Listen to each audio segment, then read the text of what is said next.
Então, bom dia. Em primeiro lugar, né, obrigado, agradecer a esse convite para essa videoaula. Eu vou fazer uma exposição, então assim, eu pretendo acompanhando as fotos, porque essa exposição eu vou mais apresentar alguns processos, né, de uma maneira mais geral, mais ampla, porque, enfim, né, não é possível entrar em detalhes com relação a alguns elementos, né, de entendimento do contexto, né, das relações interétnicas lá no Rio Negro. Bom, em primeiro lugar, eu queria dizer que é importante para a gente entender esse tema, né, que eu estou propondo hoje, ativismo indígena, territorialização e etnicidade no Médio Rio Negro. A gente tem que levar em consideração três configurações sociais fundamentais na região, né? A primeira são os centros missionários salesianos, a segunda configuração é o regime de aviamento, e a terceira configuração seria o associativismo indígena, né? Então, a minha exposição eu vou apresentar as articulações entre essas três configurações sociais, numa perspectiva histórica, né, e também etnográfica.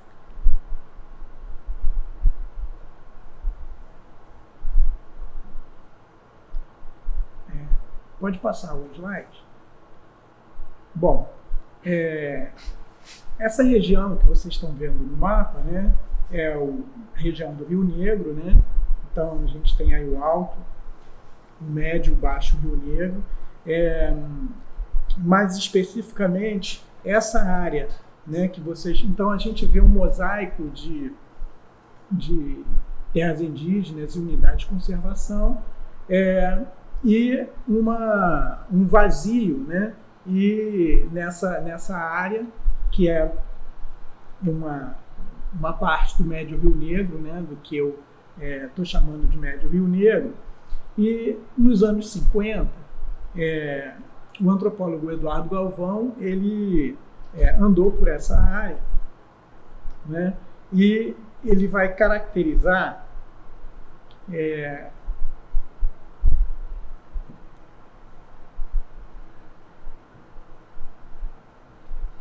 ele vai caracterizar como uma sociedade cabocla, ou seja, essa área do Médio Rio Negro, né? Entre o Alto Rio Negro, né, e Manaus, e a cidade de Manaus, na boca do Rio Negro, ele vai chamar de uma sociedade cabocla ou mestiça. Bom, e para ele, né, um dos fatores dessa sociedade cabocla, né, que estruturava a sociedade cabocla, era o extrativismo, né, as atividades extrativistas, e principalmente o extrativismo sob o regime do aviamento, que para ele, né, esse é um texto publicado em 1959, que na visão dele, esse extrativismo, né, ele impossibilitava a constituição de um sistema de reservas na região, né, porque ele isolava os grupos indígenas em pequenos sítios, enfim, porque eles eram recrutados para trabalhar como força de trabalho nos seringais, enfim, né, mas também coletando outros produtos, como castanha, piaçava, balata, enfim, etc. Né? Então, Eduardo Galvão, né, ou seja, ele vai colocar, né, ou seja, como dois ícones, né, dois extremos, as malocas no Alto Rio Negro, né, as grandes casas coletivas, e a cidade, né, a metrópole urbana, que era Manaus, né, e no meio disso o que ele vai chamar essa sociedade cabocla. Bom, Eu quero chamar a atenção para dois aspectos, né, dessa formulação. Um deles é que essa topologia imaginária, né, ou seja, que vai do Alto Rio Negro ao Baixo Rio Negro, né, a Manaus, ao mesmo tempo como uma topologia que corresponde a um processo, corresponderia a um processo civilizacional. Essa topologia imaginária, ela operou durante muito tempo, né, e talvez opere ainda, mas durante muito tempo, entre os próprios atores sociais, né, os órgãos governamentais, como o FUNAI, ONGs, né, os militares, enfim, a própria igreja, né, os salesianos. Tanto é assim que a maior parte das agências governamentais, eclesiásticas, ONGs, etc., elas se concentram durante muito tempo, mas ainda se concentram no Alto Rio Negro, né? E no Médio e no Baixo Rio Negro nem tanto, né? Ou seja, então, essa topografia imaginária, ela é compartilhada, né? Não só, é claro que no caso do Galvão, né? Ou seja, de uma forma traduzida, né? Pela teoria dos estudos de aculturação da época, mas ela também opera com relação aos atores sociais e aos próprios grupos indígenas, também durante certo tempo.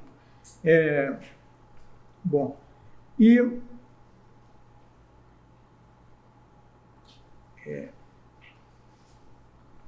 além disso, né,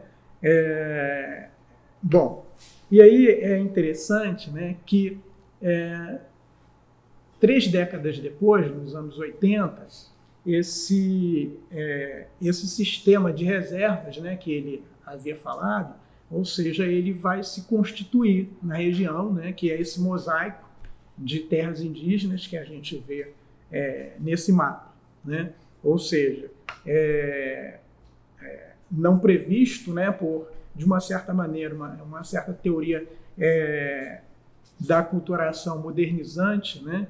Ou seja, ele não previu e, na verdade, esse mosaico se constituiu por conta de processos que, obviamente, ele nos anos 50 não poderia prever, né? Ou seja, que remetem à própria urbanização nas cidades na região, a militarização dessa região nos anos 80, ou seja, um processo de disputa de recursos muito forte e crise da tutela eclesiástica e também a formação do associativismo com a criação da FOIRN, né? Ou seja, então, obviamente, esses processos ele não poderia prever, mas foram processos que vão contradizer aí essa tendência, né, que ele via de impedimento à constituição de um regime, né, de reservas indígenas no Rio Negro. Bom,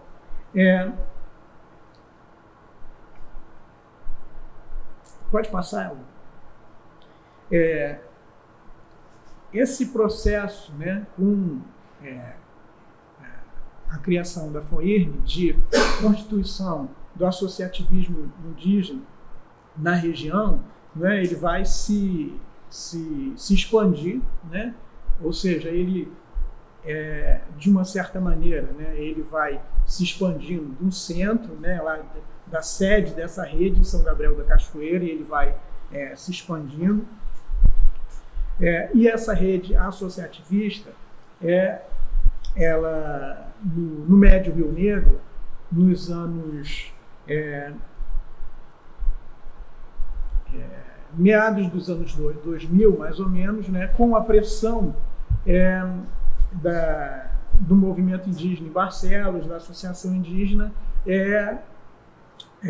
vai se constituir pela FUNAI um grupo um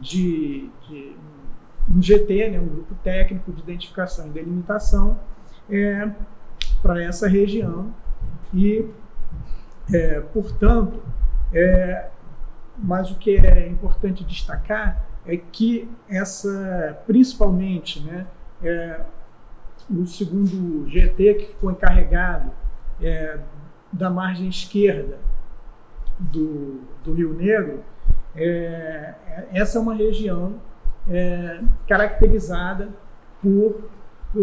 pelo domínio dos patrões, ou seja, ela é caracterizada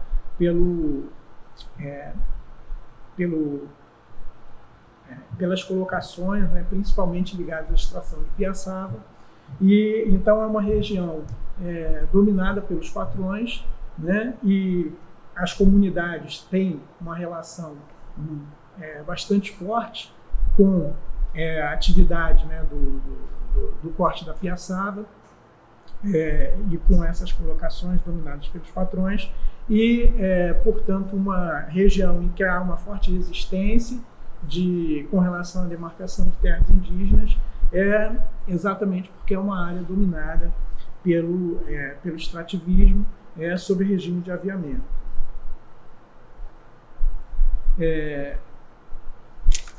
Bom, então, e nos nossos estudos de identificação, né, mas eu também já tinha visto isso, né, com relação à minha pesquisa de doutorado, a memória e as trajetórias individuais e familiares, elas estão muito ligadas, elas são perpassadas, né, pelo trabalho nessas unidades de produção extrativista, né? Não só a piaçava, mas principalmente no caso dessa região, mas também vários outros produtos, como os peixes ornamentais, castanha, enfim, e etc., eles são peixe, né, peixe comestível, eles são também eles também estão subordinados ao regime do aviamento. Bom,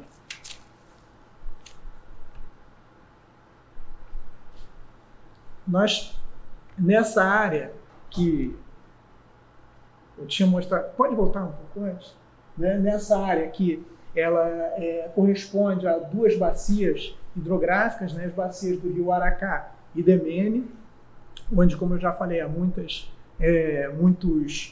rios e igarapés, né? Que são dotados, né? De muitas reservas de piaçava, e a área e a bacia hidrográfica dos rios Preto e Padauiri, né?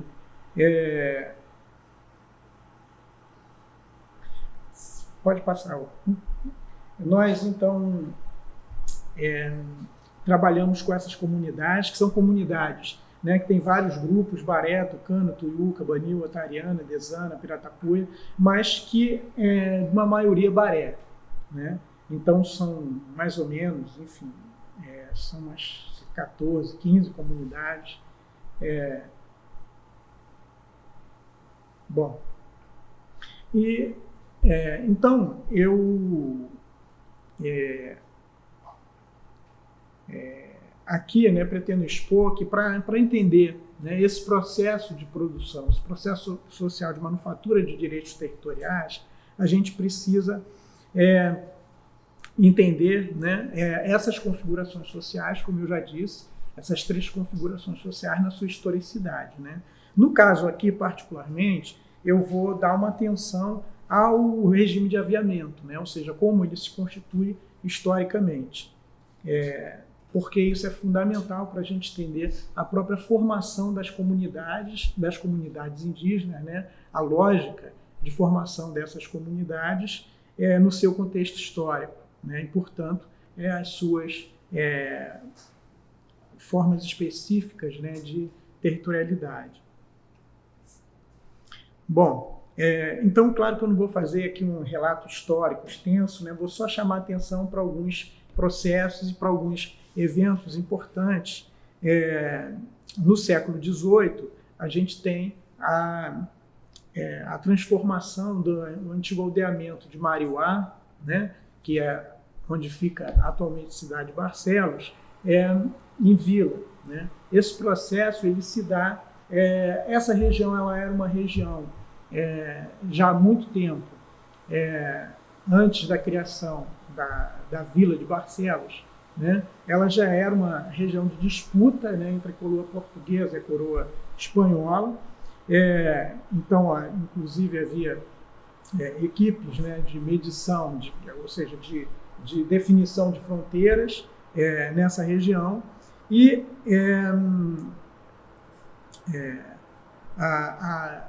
a Constituição em Vila, né, do antigo ordenamento em Vila, ele, nesse caso, nesse contexto, ele está ligado à própria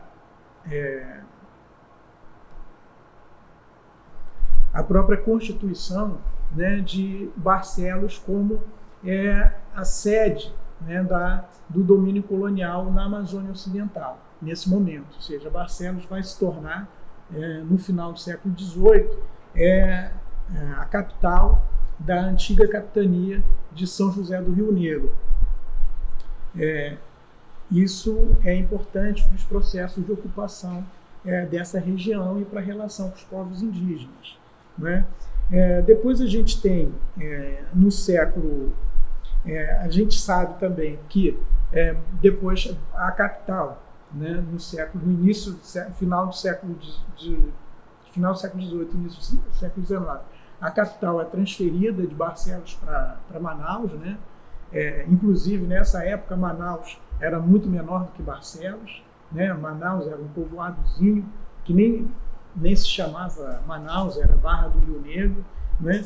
Mas com a transferência da capital, né, então Barcelos Barcelos, né, ou seja, como uma cidade colonial, vai sofrer aí um abalo, né, bastante forte. Inclusive as povoações, né, que existiam ali em volta, e esse abalo, né, no século XIX, com relação à ocupação, né, ou seja, aos processos de ocupação da região, né, no século XIX, também vão sofrer alguns reveses com a cabanagem, né, com as agarrações, que eram formas coercitivas, né, de recrutamento, também uma forma coercitiva de recrutamento da força de trabalho indígena, né, para as obras públicas, enfim, e para as fazendas que existiam na época, né? E no século XIX, um evento importante que cabe mencionar aqui, que depois, no debate, eu posso enfim, me alongar um pouco mais sobre a importância deles, né? Com relação à introdução de barcos a vapor na região do Rio Negro, né? Ou seja, do transporte fluvial a vapor de Manaus até Santa Isabel, né? Que também vai dar um certo incremento nos processos de ocupação. No final do século XIX, a gente vai ter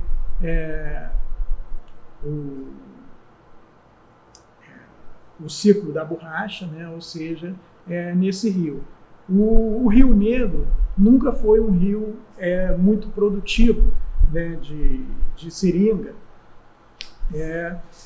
entre os outros rios amazônicos, mas a exploração da seringa, a extração da seringa, ela vai constituir, mesmo assim, um elemento importante na configuração social nessa região. Porque, a partir daí, se estabelece uma rede comercial clientelista, né? Ou seja, que vai ligar patrões e fregueses, né, como duas posições que vão ligar, né, desde as lojas comerciais de Manaus, né, até os trabalhadores extrativistas nos igarapés, nos rios, enfim, nos afluentes do Rio Negro. Essa relação, essa rede de clientelismo comercial, né, ou seja, ela entre patrões e fregueses, ela vai, claro que numa ponta os trabalhadores indígenas e imigrantes nordestinos, né, que vão chegar na região no século XIX, no final do século XIX, também nas primeiras décadas do século XX, né, e vai constituir, né? Ou seja, nesse momento, essa rede de aviamento constitui também essa elite política e econômica local, né? Que vai ocupar essa posição intermediária de patrões locais, né? Patrões locais e regionais.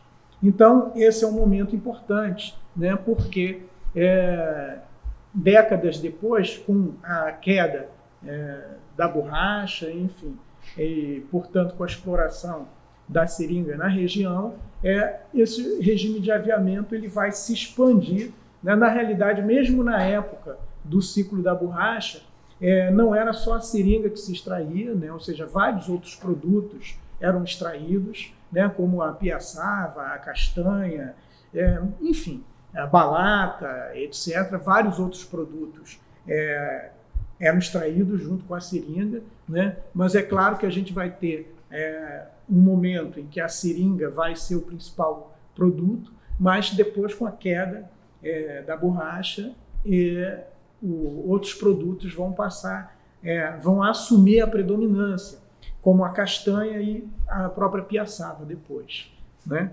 E a piaçava né, na economia do Médio Rio Negro, e principalmente do município de Barcelos, a piaçava é um produto fundamental na economia municipal. Bom, e também é importante porque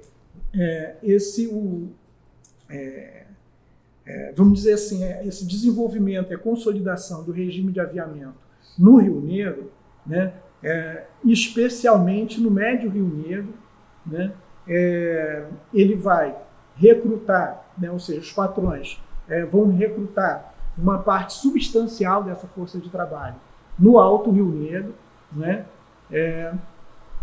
lá onde o Galvão chamava, né, as malocas lá do Alto Rio Negro, ou seja, vão recrutar no Alto Rio Negro, e a composição desse contingente de trabalhadores extrativistas, ela vai se constituir, então, fundamentalmente de indivíduos e famílias indígenas, né, que são recrutados do Alto Rio Negro, e de imigrantes nordestinos, que vai ser chamado, né, na região de arigóis, né? Algumas vezes, alguns desses imigrantes nordestinos atuavam até como milícia particular, milícia privada dos patrões. Bom.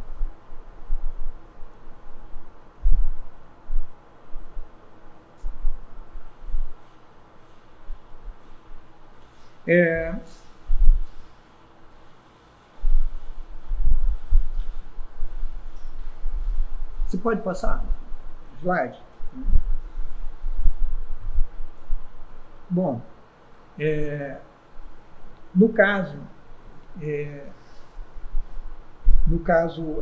havia também uma disputa entre os patrões do Médio Rio Negro e os patrões colombianos, né, por essa força de trabalho do Alto Rio Negro, né? Então, havia também uma parte desses trabalhadores, eles iam para a Colômbia, né? Trabalhar nos seringais colombianos ou no Médio Rio Negro, né? Então, essa população que desce, ou seja, indígena, né, para o Médio Rio Negro, ela é fundamental para a gente entender aí depois, posteriormente, o próprio surgimento da associação indígena e de um movimento indígena, né? Bom, mas esse movimento indígena está ligado, né, à própria criação da FOIRN, né? Ou seja, de um movimento indígena a nível regional, né, de uma rede de ativismo étnico a nível regional. E é importante, então, a gente mencionar, né, como um outro evento, né, como um outro processo importante, a instalação dos salesianos no Rio Negro no início do século XX, né? E essa instalação ela vai se expandir, né? Ou seja, então ela começa por São Gabriel da Cachoeira, na instalação da prelazia, que depois vai se tornar bem depois vai se tornar diocese, mas vários centros vão sendo, né, nas décadas seguintes, principalmente durante a primeira década do século XX. Né? Essa foto é de um internato em Santa Isabel, né, nos anos 70. Tá? Obviamente que muitos desses meninos nessa foto já estão bem crescidinhos hoje, né? Então,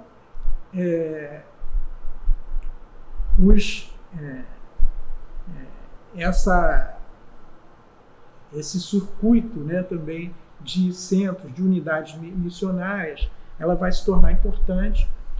Por quê? Né? Na década de 70, há um processo de mudança da política pastoral. Se a gente vai ter, durante a primeira metade do século XX, né, uma atuação salesiana muito baseada nos internatos, né, ou seja, de recrutar crianças indígenas, né, para os internatos, localizados nos centros missionários, e tinha uma atuação, os salesianos, muito iconoclasta, né, ou seja, de combate, de ataque a certas instituições, crenças indígenas, né, como, por exemplo, a própria maloca, mas também a certas danças, cantos, enfim, e práticas de pagelança. Nos anos 70 e 80, essa prática ela vai se modificar, né? Ou seja, ela vai, inspirada pelos ventos da teologia da libertação, né? Os salesianos mudam a sua política pastoral, ou seja, ao invés dos internatos, eles passam a privilegiar as itinerâncias, né? Ou seja, as visitas aos povoados indígenas e a organização desses povoados ou desses assentamentos em comunidades eclesiais de base, né? Isso está ligado a uma série de outras práticas, né? Ou seja, formação de agentes leigos, né? De agentes pastorais leigos, enfim. Ou seja, então, há uma mudança significativa nessas práticas pastorais, né, que vai, obviamente, levar principalmente nos anos 80, né, ou seja, então, nos anos 70 e 80, os centros missionários salesianos eles vão se constituir como incubadoras institucionais do ativismo étnico, né? Que ele depois vai se despir dessa roupagem religiosa.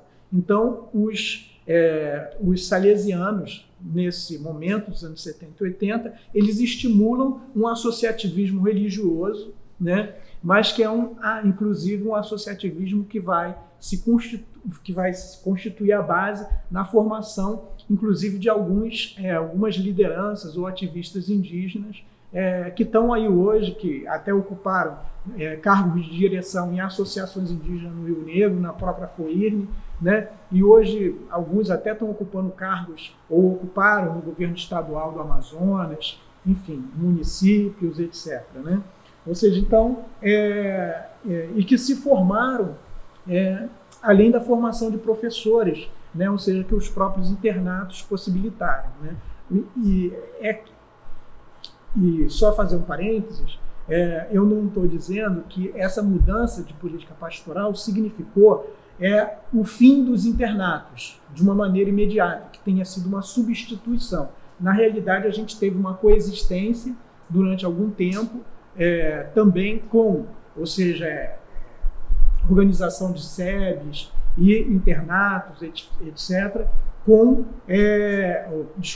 de SEBs, itinerâncias, etc., com os próprios internatos, no qual os indígenas, as crianças indígenas eram proibidas de falar suas línguas, né, e por isso recebiam castigos corporais e morais, enfim, etc.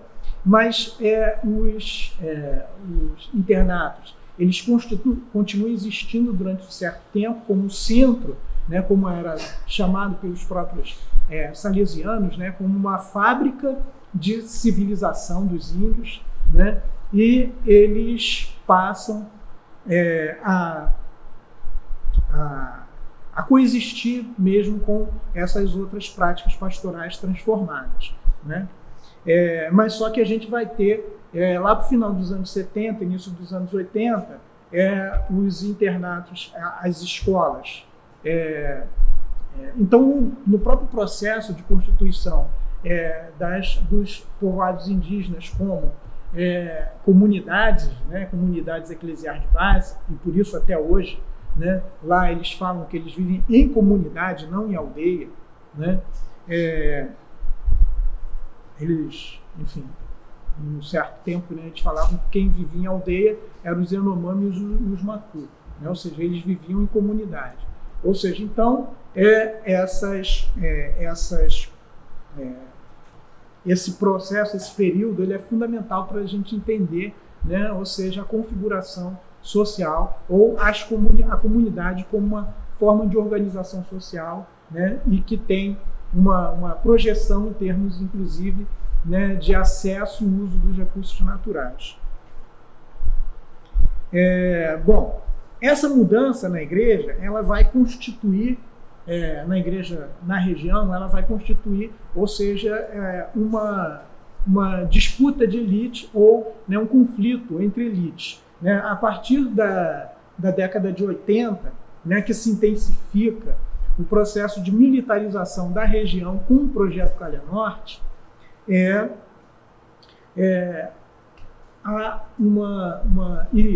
um processo que coincide com uma certa crise da tutela eclesiástica, né, nessa região, porque com a militarização da região, o Estado,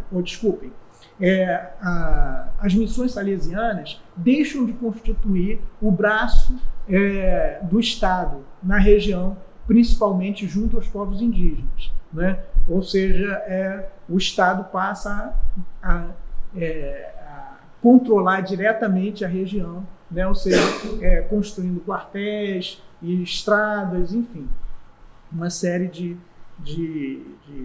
principalmente, né, com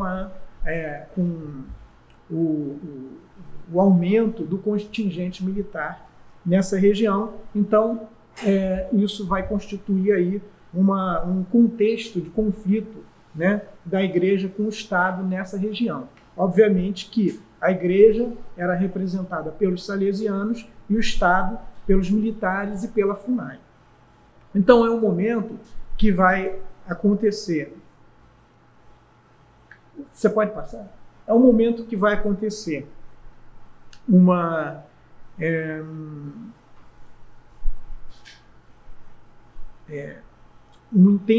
intensa disputa por acesso e exploração de recursos nessa região, né? Incentivadas pelo Estado, né? Inclusive pelos próprios programas militares e desenvolvimentistas do Estado brasileiro, como era o Calha Norte. Então, a gente vai ter a presença de mineradoras, né, que vai ocasionar graves conflitos nessa região, conflitos com as comunidades indígenas, e é no bojo desse processo, né, que óbvio que eu não vou entrar em detalhes agora nessa exposição, né, no bojo desse processo que é criada a FOIRN, né, ou seja, a Federação das Organizações Indígenas do Rio Negro. A FOIRN, ela, no seu início, obviamente, ela é criada, né, num contexto de controle pelos próprios militares, né, como foi a Assembleia de Criação da FOIRN, que lá, na realidade foi uma segunda Assembleia, tinha acontecido uma primeira, e que foi uma Assembleia muito controlada pelos militares, mas depois há uma virada de mesa, enfim, né?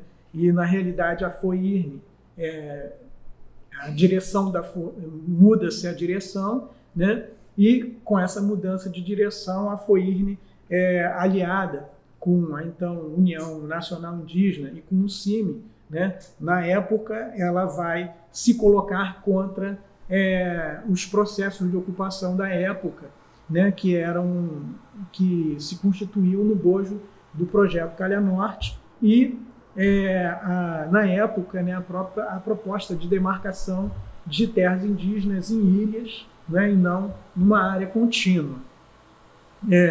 Nesse momento vai haver, ou seja, também algumas organizações indígenas são criadas, algumas foram criadas um pouco antes da própria criação da FOIRN, algumas poucas, né, mas a maior parte das organizações que existem hoje são criadas depois da criação da FOIRN.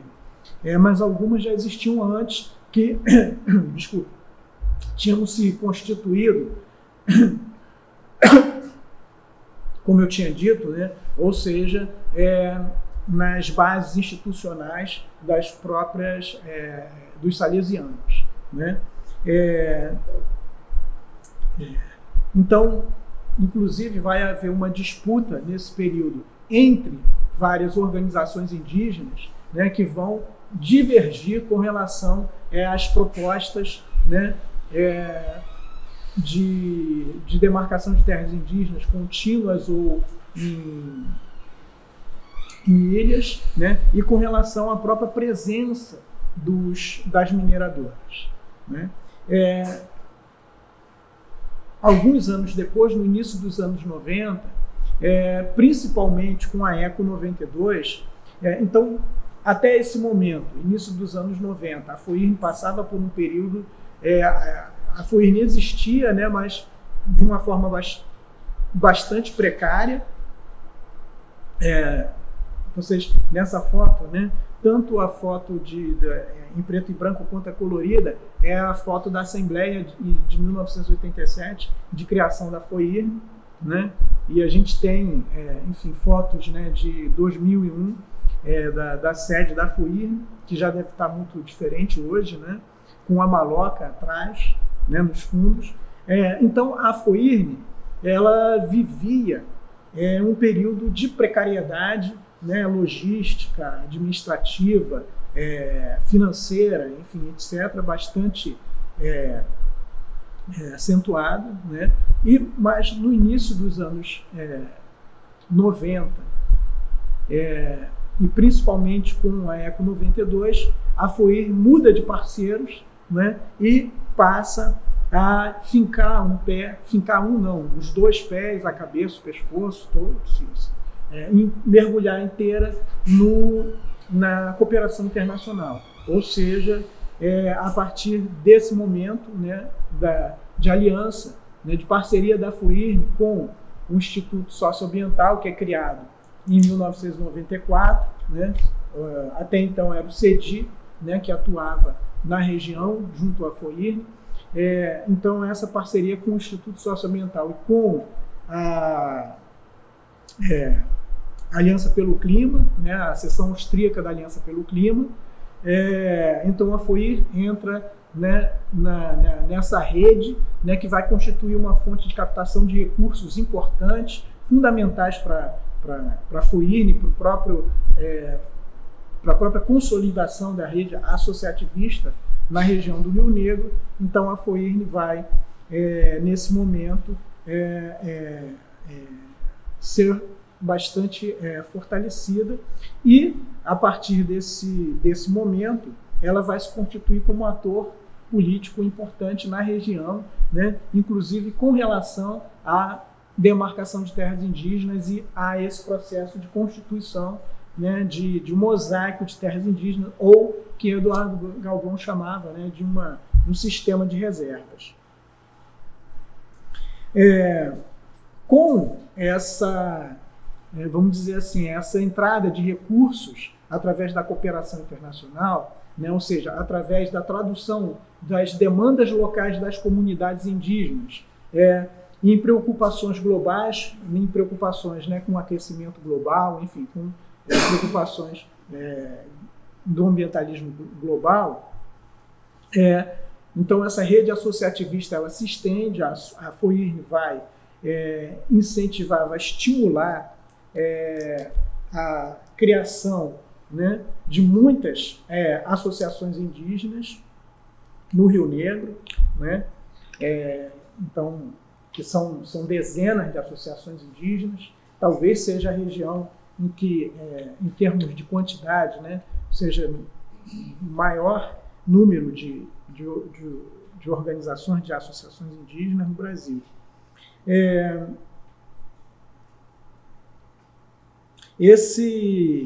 Essa expansão do associativismo, né, criação de várias organizações indígenas, então ela vai se dar,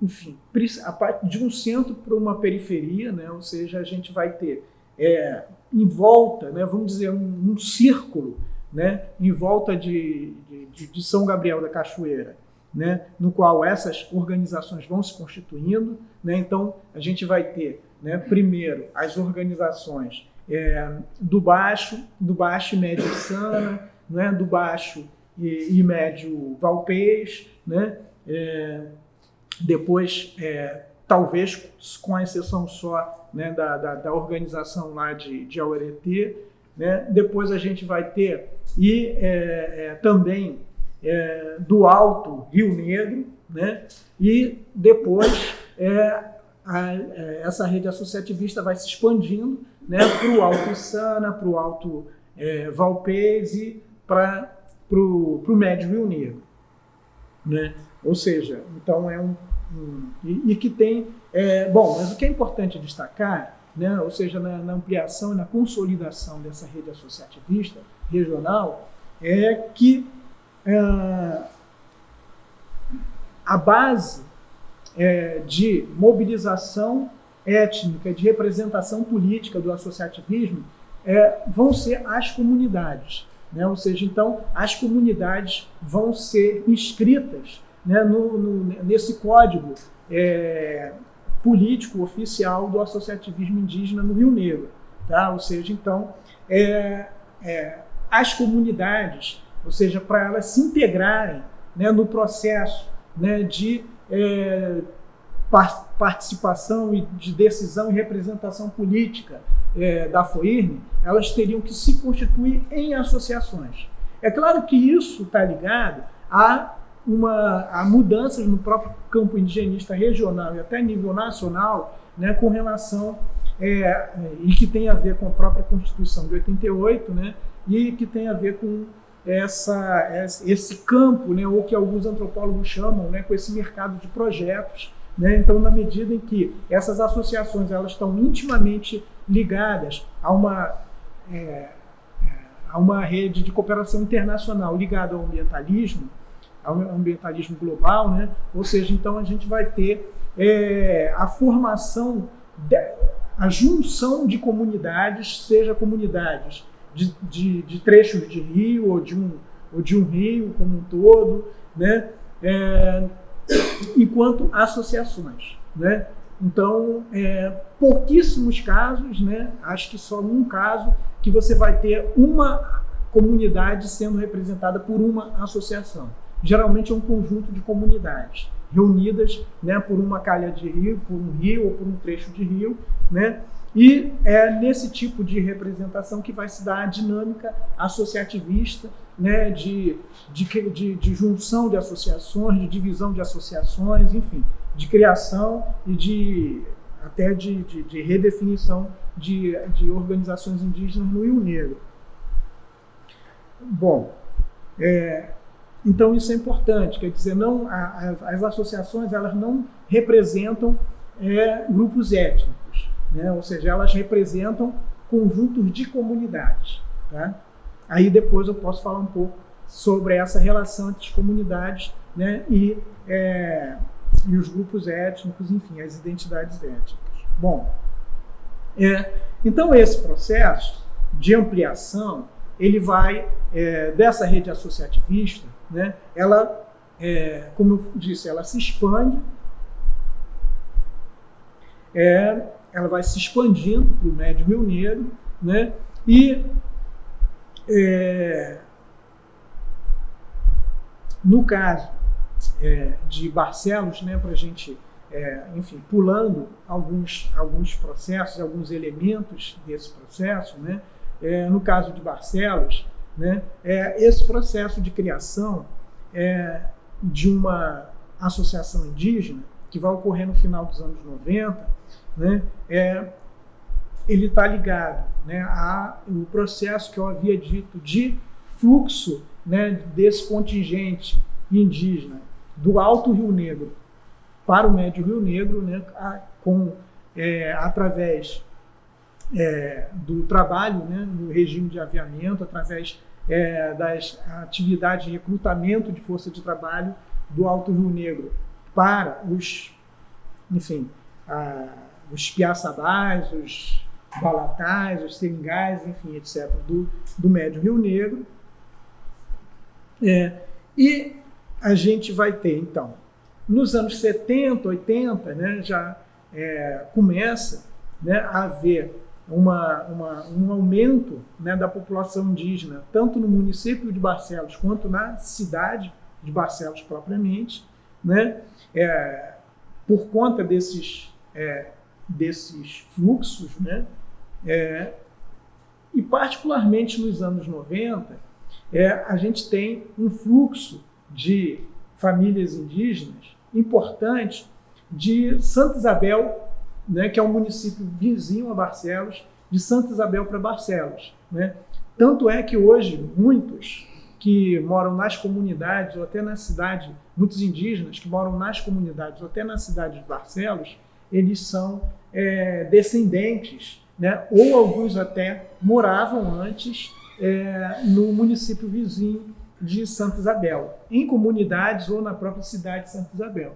Nos anos 90, né, ou seja, no Médio Rio Negro, e principalmente no município de Santa Isabel e São Gabriel da Cachoeira, né, mas naquela região ali de limite entre esses dois municípios, né, vai haver também uma ocupação de mineradoras e garimpo, né, que vai trazer vários problemas e conflitos, né, não só com as comunidades, mas inclusive na própria cidade de Santa Isabel, por exemplo, né, com relação ao aumento da criminalidade, enfim, uma série de outros, alcoolismo, enfim, prostituição, etc., né, por conta da presença dessas mineradoras e desses garimpeiros, e então o que vai ocasionar um fluxo importante desse contingente de famílias indígenas para o município de Barcelos e para a própria cidade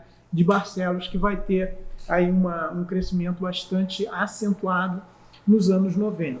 Né? Então a gente vai ter tanto as comunidades, e isso obviamente, né, de uma certa maneira favorece os próprios patrões, né? Ou seja, que você vai ter inclusive um contingente maior, né, de potenciais trabalhadores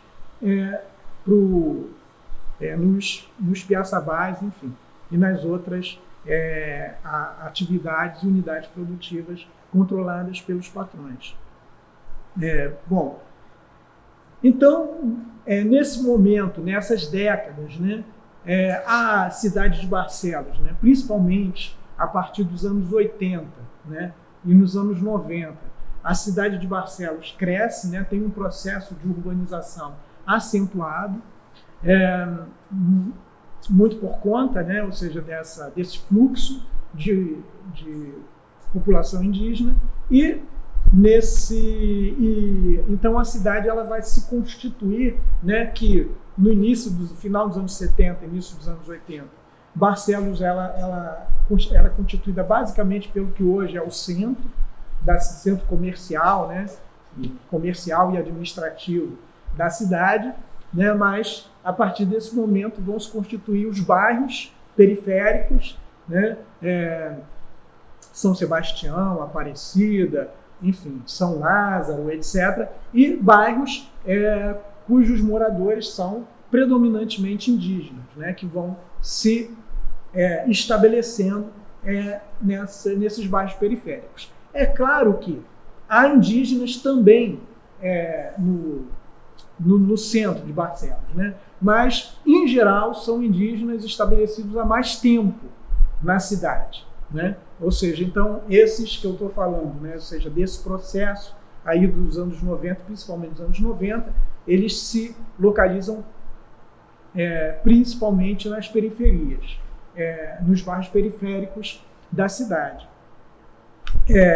E, ao mesmo tempo, também, em meados dos anos 90, o então prefeito, né, que era o José Beleza, prefeito de Barcelos, ele desenvolve uma campanha, né, de estímulo à vinda de moradores para a cidade, né, doando terrenos para fazer roça, né, na cidade, e doando material de construção para eles fazerem suas casas, né? Ou seja, isso com qual objetivo? Visando a sua reeleição, né? A gente sabe que nesse momento, né, é aprovada a nível nacional a reeleição de presidente da República, governadores, prefeitos, né, enfim. Então ele, visando a reeleição dele, né, e que ocorreu, ele foi bem sucedido, né, ele vai se reeleger em 98, ele vai ser reeleito, né? Então, visando isso, em meados da década de 90, ele estimula essa vinda, né, de moradores para Barcelos, constituindo, obviamente em troca de voto, né, ou seja, constituindo ou aumentando, né, a sua base eleitoral. Nas comunidades vai haver distribuição de como é que chama? Aquelas placas de zinco, né, para fazer os tetos das casas nas comunidades, madeira, né, ou seja, por isso que a gente vai ver algumas escolas são de madeira, né, algumas poucas de alvenaria, mas isso são vamos dizer assim, as comunidades mais antigas, né, mas algumas de madeira, enfim, por conta aí dessa troca, né? Bom, e também é importante destacar que Barcelos também era um símbolo regional, regional não, desculpem, né? Um símbolo local de libertação do sistema de aviamento. Tá? Ou seja, vários moradores da cidade de Barcelos, né, fugiram do aviamento, foram para a cidade, né? Ou seja, então, e isso, né, depois eu vou falar rapidamente sobre voltar a esse ponto, não só a cidade, mas como as comunidades, elas são representadas, né, como locos de autonomia, né, e até de emancipação do cativeiro da dívida, ou seja, do regime de aviamento, ou seja, do trabalho para os patrões. O que não significa que na cidade e nas comunidades não hajam indivíduos ou até famílias que trabalhem nas colocações de piaçava, né, ou até em outras atividades extrativistas subordinadas aos patrões. Tá? Ou seja, mas a comunidade e a cidade, elas vão se constituir como símbolo, como locus dessa autonomia, mesmo que relativa, com relação aos patrões, porque efetivamente, né, morar na cidade e em comunidade, ela, mesmo que nem sempre seja uma completa independência com relação aos patrões, mas ela significa condições melhores de negociação com os patrões e, portanto, de flexibilização do regime de aviamento.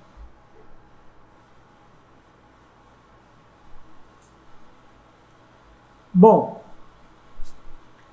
então a gente está vendo aqui, né, a chegada de um carregamento no Porto de Barcelos. Pode passar, desculpa. Ao Porto de Barcelos, né, de toras de piaçava, né, e a cidade de Barcelos, e as duas fotos aqui embaixo, né, é o bairro de São Sebastião, né, um bairro que tem uma população indígena importante, né, considerável, uma rua, e a capela e o centro social, ou seja, porque esses indígenas que vão morar na cidade, eles reproduzem um certo modelo de organização espacial das comunidades nos bairros, como, por exemplo, a capela e o centro social ou a sede, né? Bom, vamos lá então. Você pode passar, por favor? Então, nesse contexto que vai ser criada a Associação Indígena de Barcelos, em 1999, quando acontece o primeiro encontro indígena de Barcelos, né? Ou seja, em alguns textos, né, eu já falei a emergência, né, dos caboclos em índios de Barcelos.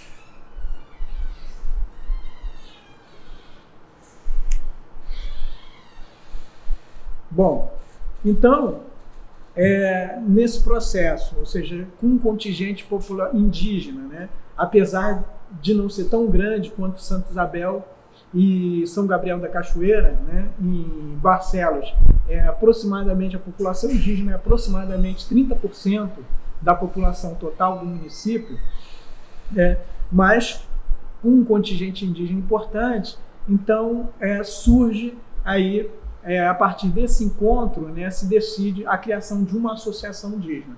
Mas, assim, falando muito rapidamente, né, como é que isso se dá? Isso se deu a partir... tem outros fatores, mas eu não, agora, na exposição, posso, no debate, falar sobre isso. Mas um dos fatores importantes foi um trabalho de levantamento de bens culturais que foi desenvolvido pelo IPHAN, né, da Superintendência do IPHAN de Manaus, né, da Superintendência Regional, cuja sede é em Manaus, né, que fazia um trabalho de levantamento de bens culturais para patrimonialização, né, e no início eles estavam focados nos prédios coloniais, né, aquela velha prática do IPHAN, né, ou seja, da PEDECAL, né, ou seja, do reconhecimento, né, de bens culturais expressos, né, em monumentos arquitetônicos, artísticos, enfim, etc. E eles percebendo a população indígena da região, mas a partir do artesanato, bom, vai acabar minha bateria aqui, então eu vou acompanhar aqui junto com vocês, né? Então, eles vão mudar o foco, né, dos bens, inclusive porque, né, segundo esses agentes do IPHAN, né, Barcelos seria pobre, né, nesses monumentos, né, teria basicamente só o prédio dos salesianos, né?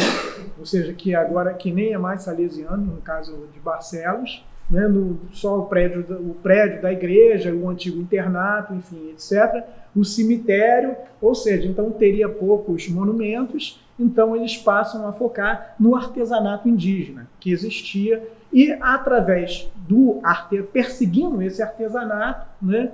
Eles vão fazer um trabalho com as famílias indígenas que produziam esse artesanato e eles não são muito bem sucedidos, muito bem recebidos nesse momento. Depois a gente pode discutir por quê, mas o IPHAN recruta um uma liderança indígena histórica, né, o Ismael Tariana, né, um escritor, né, que vivia em Manaus, para colaborar nesse levantamento e ao realizar, né, o Ismael realizando esse levantamento junto às famílias, né, que era através de um questionário sobre a produção de artesanato, mas aí nesse questionário ele fazia várias outras perguntas também, e a partir daí ele vai conversar com essas famílias sobre a necessidade, né, na visão dele, de constituição de uma organização indígena no município. E a partir daí ele propõe, e essas famílias se mobilizam, né, a partir de algumas lideranças de bairro, lideranças indígenas de bairro, eles se mobilizam e organizam esse primeiro encontro enfim, ali no pavilhãozinho ali do lado da igreja, né? Por isso a foto aqui da igreja. A gente vê nessa foto, né, a comissão que foi eleita, que foi constituída nesse primeiro encontro, né? E aí a gente tem Tariana, a gente tem Arapaço, a gente tem Baniwa, Baré, enfim, etc., né? Que é essa população variada, né? Pluriétnica, não só da cidade, mas da própria região, né? E nesse momento eles vão então constituir a Associação Indígena de Barcelos, ou seja, que vai ser, na verdade, consolidada, consagrada na primeira Assembleia, que é em dezembro de 99, que é no ano seguinte. Bom, e aí a gente vai ter, a partir daí, né, um processo importante de consolidação institucional da Associação Indígena de Barcelos. Pode passar, por favor? Obrigado. De consolidação da associação. A associação ela vai estabelecer algumas parcerias importantes, né? De uma certa forma, constituindo uma autonomia relativa com relação à própria FOIRN, nesse momento, né? Em termos de apoio logístico, financeiro, administrativo, enfim, etc., né? Tem um evento importante, né, aí para a consolidação da Associação Indígena, que foi o levantamento da população indígena de Barcelos, que ocorreu no início de 2000, do ano de 2000, né? Esse levantamento ele foi apoiado pela FOIRN, pelo ISA, né? E esse levantamento em Barcelos, ele estava dentro do projeto, né, de organização, de ampliação do Distrito Sanitário Especial Indígena do Rio Negro, né, que até esse momento estava ainda começando a se estabelecer e estava restrito a São Gabriel da Cachoeira, ao município de São Gabriel da Cachoeira. Esse levantamento aqui foi importante, por quê? Porque integrantes da direção da Associação Indígena de Barcelos participaram, né, nas visitas às comunidades, né? Então ele se constituiu também, além de um levantamento, mas também como uma forma de mobilização das comunidades para a Assembleia que ocorre, né, a segunda Assembleia, que vai ocorrer da CIBA em 2000. Né? Ou seja, então, nesta Assembleia já vai ter representações ou representantes das comunidades. Por quê? Tanto no primeiro encontro quanto na primeira Assembleia, no ano de 99, como eu já falei, a Associação Indígena ela foi constituída na cidade a partir de demandas indígenas ligadas ao contexto urbano, ao contexto de vida na cidade de Barcelos, né? Tanto é que as duas demandas principais no primeiro encontro e na primeira Assembleia em 99, né, em novembro e dezembro de 99, foi a questão da comercialização do artesanato e a questão da saúde, ou seja, a questão da discriminação da população indígena no hospital e nos postos de saúde, né, que sempre ficavam no final da fila, não eram bem atendidos, enfim, etc. Bom, então nessa primeira Assembleia, na Assembleia de 2000, a gente já tem aí uma representação importante dos indígenas, das comunidades, tá? Bom, a partir daí, então, a gente tem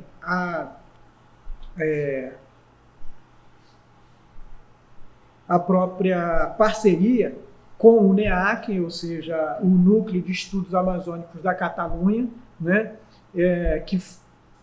que era coordenado por um médico que trabalhava na Fundação Oswaldo Cruz, num projeto de pesquisa sobre a doença de Chagas, né? E então essa parceria ela vai ser fundamental, né, até a primeira metade dos anos 2000, né, lá para 2005, 2006, para a consolidação da CIBA, que vai criar departamentos de mulheres, departamentos de artesanato e de agricultura, enfim, e que vai se constituir um ator político importante a nível municipal e também vai ter uma visibilidade no movimento indígena regional, ou seja, na rede associativista do Rio Negro. Bom, aí a gente vai ter em 2000, você pode passar? Né? E aí são as várias assembleias que vão acontecendo, né? Enfim, eu ia falar um pouco sobre isso, mas eu vou passar, né? E a gente vai ter, você pode passar, por favor? Então a gente vai ter em 2006, né, uma grande mobilização na cidade pela demarcação de terras indígenas, né? E a gente vai ter essa mobilização aqui, ela já é posterior, né? Já é depois que acontece a primeira identificação de terra indígena lá no Médio Rio Negro. E então, com a pressão da Associação Indígena, a gente tem a primeira equipe de identificação de terra indígena no Rio Negro, cujos resultados não foram bem-sucedidos, ou pelo menos não foram aprovados pela FUNAI, e que aí depois, em 2009, final de 2009, 2010, vai indicar um novo grupo de estudos, né, para um segundo grupo para identificação de terra indígena na região. Bom, então, fechando, né, mais uns 5 minutos, só para eu falar um pouco da importância da comunidade, né, ou seja, enquanto uma base territorial, né, ou seja, não só dos próprios processos e dinâmicas, né, de acesso e uso dos recursos, mas da própria territorialidade desses grupos indígenas, né? Ou seja, então, comunidade é a forma ou a modalidade de organização social desses grupos indígenas no Médio Rio Negro, tá? Eu me arriscaria a dizer no Alto Rio Negro também, mas como eu não fiz pesquisas no Alto Rio Negro, eu vou me restringir ao Médio, né? Bom, então aqui são fotos, né, de comunidades, tá? Você pode passar, por favor? Então, assim, eu vou falar muito rapidamente, né, mas só que a gente tem alguns elementos, né, que são fundamentais. Então, inclusive, aprofundando os estudos nas comunidades, ou seja, nesse segundo processo de identificação aí do qual eu participei, eu não só percebi, né, como eu fui me assegurando, né, mais ainda, que é fundamental para entender não só, né, os processos étnicos de construção de direitos territoriais e o próprio associativismo no Rio Negro, é fundamental a gente entender duas categorias no Médio Rio Negro, tá? Que é comunidade e aviamento. Tá? Ou seja, que são constitutivas, elementos chaves de entendimento das relações interétnicas nessa região. Tá? Ou seja, aviamento e comunidade, né, que se traduzem a nível local em duas expressões, né, ou seja, que é fazer a comunidade e fechar o rio. Tá? Eu pulei, mas depois eu posso falar para vocês como é que eu captei, né, essas expressões, tá? Enfim, mas essas duas expressões, elas sintetizam, né, duas modalidades, né, de unidade produtiva e de uso, né, de acesso e uso dos recursos naturais básicos, tá? Que são, ao mesmo tempo, complementares e antagônicas, ou seja, que estão numa relação aí de complementaridade tensa, né? Por quê? Né? Porque as trajetórias familiares, né, elas mostram que, das famílias indígenas, elas mostram que as estratégias de reprodução social dos grupos domésticos operadas e que vão convergir na formação das comunidades, elas estão muito ligadas e imbricadas com o aviamento, né? Tanto de uma maneira complementar, né? Depois eu posso voltar a isso, quanto também de uma forma tensa ou até antagônica, né? Mas elas estão intimamente ligadas, né? Vinculadas. Bom, e muitas das categorias elas se constituem de constituição da comunidade, né? Elas se constituem em contraposição ao aviamento, tá? Então, por exemplo, a casa e a roça, né, que são dois ícones, dois elementos, e aqui a gente está vendo fotos de algumas casas, né? Aí depois a roça e as casas de farinha, são ícones, né? Ou seja, a casa não é só, né, uma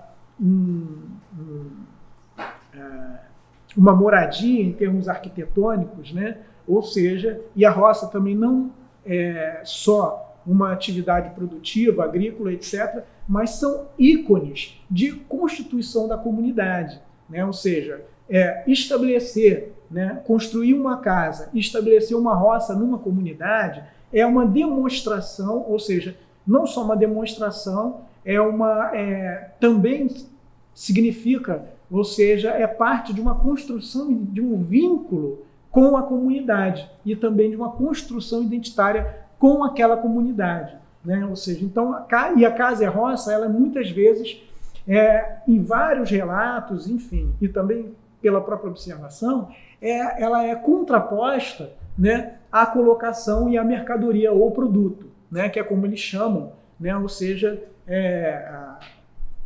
o resultado das atividades extrativistas, seja piaçava, seja peixe ornamental, que eles chamam de piaba, seja castanha, peixe comestível, enfim, etc., né?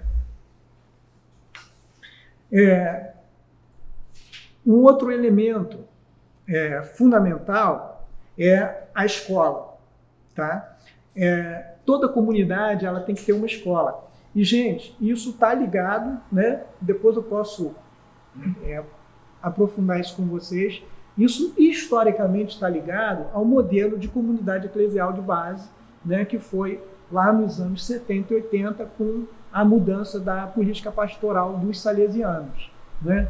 É claro que a comunidade hoje ela não é uma cópia, né, das comunidades eclesiais de base dos anos 70 e 80, né? Ou seja, mas alguns elementos ressignificados, né, ressignificados principalmente nessa relação com os patrões e com o aviamento, eles são fundamentais para a gente entender o que é uma comunidade, né, e as territorialidades específicas dos grupos indígenas do Médio Rio Negro.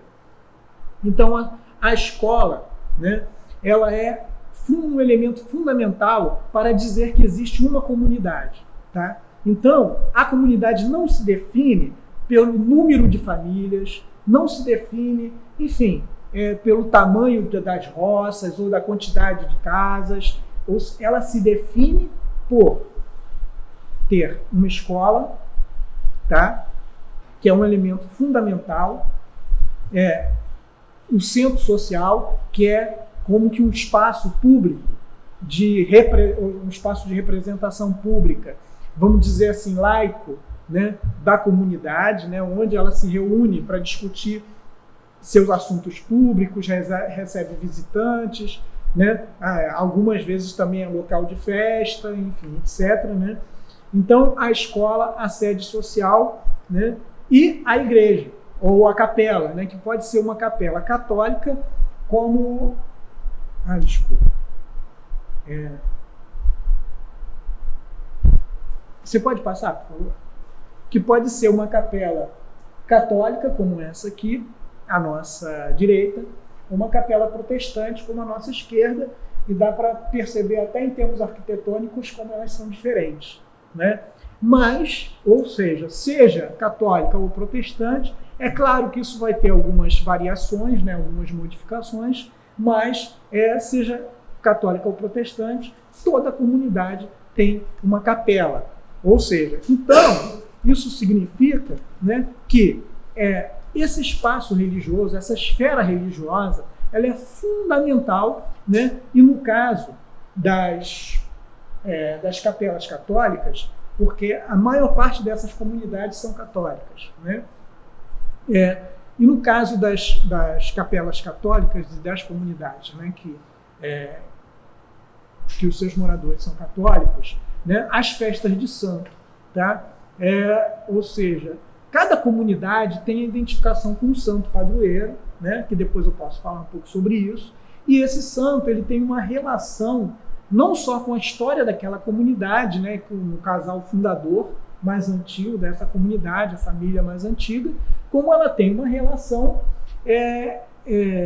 de troca hierárquica com o santo, com esse santo. Então ele é um santo protetor, né, da comunidade, ele é uma base até para a própria concepção de prosperidade dessa, né, de organização, como eles falam, de organização, de prosperidade dessa comunidade, né?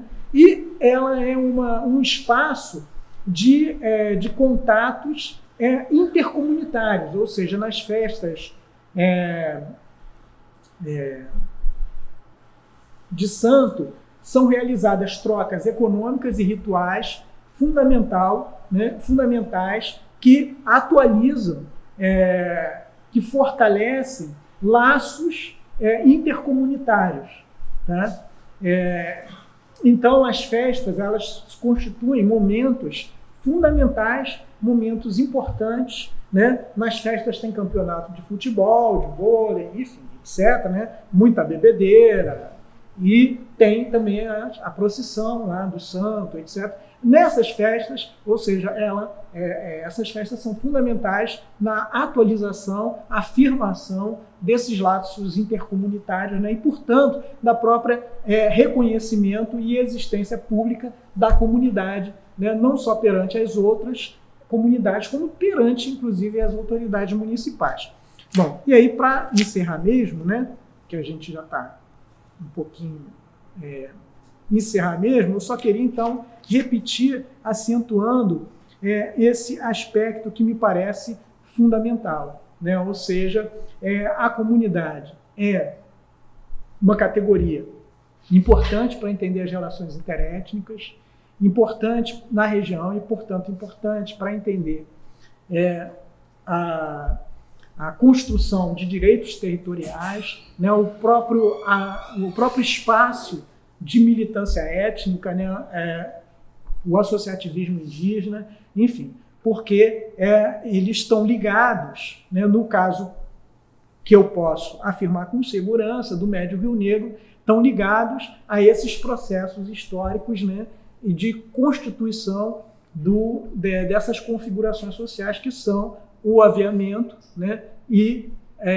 a rede de aviamento e os centros missionários e mais recentemente o associativismo, né? Ou seja, dentro dessa, vamos dizer assim, dessa configuração que articula, né, esses elementos ou essas redes de interdependência, né, que tem sua lógica relativamente autônoma, mas que também sofre interferências das outras configurações, né, que, na minha opinião, é fundamental para a gente entender como se dá não só o espaço de constituição de uma militância étnica, do associativismo, e para entender a própria territorialidade desses grupos. Por quê?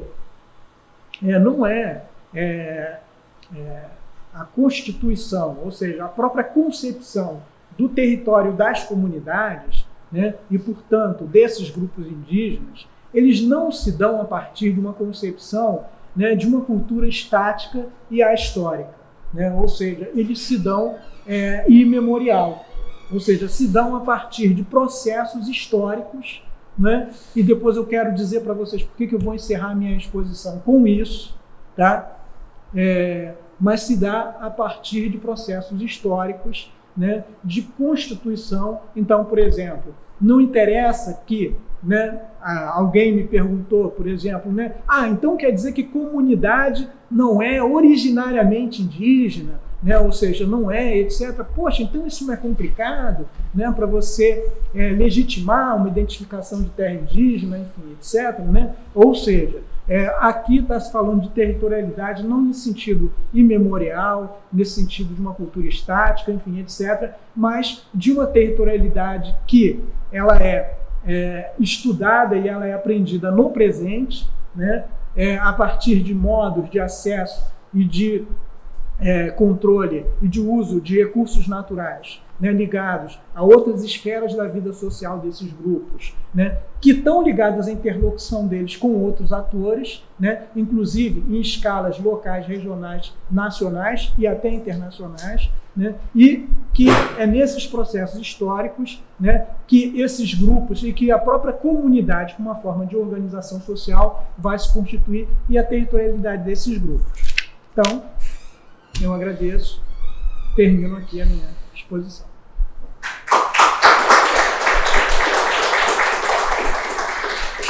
Só um momentinho, você podia só passar as outras fotos que eu acabei... você pode só passar para as pessoas verem, tá? Que aí depois, na discussão, tem algumas fotos que mereceriam até uma análise mais detida. Enfim. Não, pode deixar lá no final. Ou então, se alguém quiser olhar alguma foto especificamente. Pergunta de aviamento. Oi? Os aviamentos pode colocar. Pode passar? Passar para frente. Não, é para trás para o final. Aí. Então, essa aqui, tá? Aí, enfim, depois a gente pode até falar um pouquinho sobre essas fotos. Mas... eu acho que não podia comentar, né? Cada um aí, porque já encerrou. Posso comentar rápido? Pode, claro. Eu vou levantar porque fica melhor, porque daqui a pouco vai apagar meu computador aqui. Essa foto aqui eu acho genial, né? Não porque eu tirei, mas porque é muito significativo, né? Porque aqui a gente tem, né, a toalha de Piaçaba, né, embalada, e a gente tem o quadro de uma família quebrada, né? Ou seja, essa foto ela é muito representativa disso. E aí é claro que eu fiz uma composição proposital, colocando uma família de piaçabeiros, né, que moram num sítio no rio Aracá, tá? E aqui são as piaçabas, também depositadas numa comunidade, e aqui da igreja depois eu vou falar rapidamente. Mas é interessante porque você tem exatamente esses elementos que eu mencionei, ou seja, você tem o aviamento aqui, e aqui você tem as famílias, ou seja, como as estratégias de reprodução social das famílias, elas estão ligadas ao aviamento, depois eu posso falar um pouco mais sobre isso, elas estão ligadas ao aviamento e elas estão ligadas à própria formação de comunidade e, inclusive, de uma forma contrastiva, né? Ou seja, como um espaço, né, de autonomia relativa com relação aos patrões, com relação a trabalhar para patrão, né? Também como a gente chama, né? E essa foto aqui, a gente tem a Piaçaba, né? E isso aqui é dentro de uma igreja, né? De uma igreja católica, a gente tem o santo e a gente tem ali o troféu do futebol, né? Dos campeonatos que eles ganham, né? Oi? Sim, e o gerador. E o gerador, né? Que também é importante nas comunidades, né? O gerador de energia elétrica, né? Ou seja, então, também essa relação entre as festas de santo, que é fundamental nas comunidades, né? Como eu falei, para a própria reprodução social, enfim, simbólica dessas comunidades, e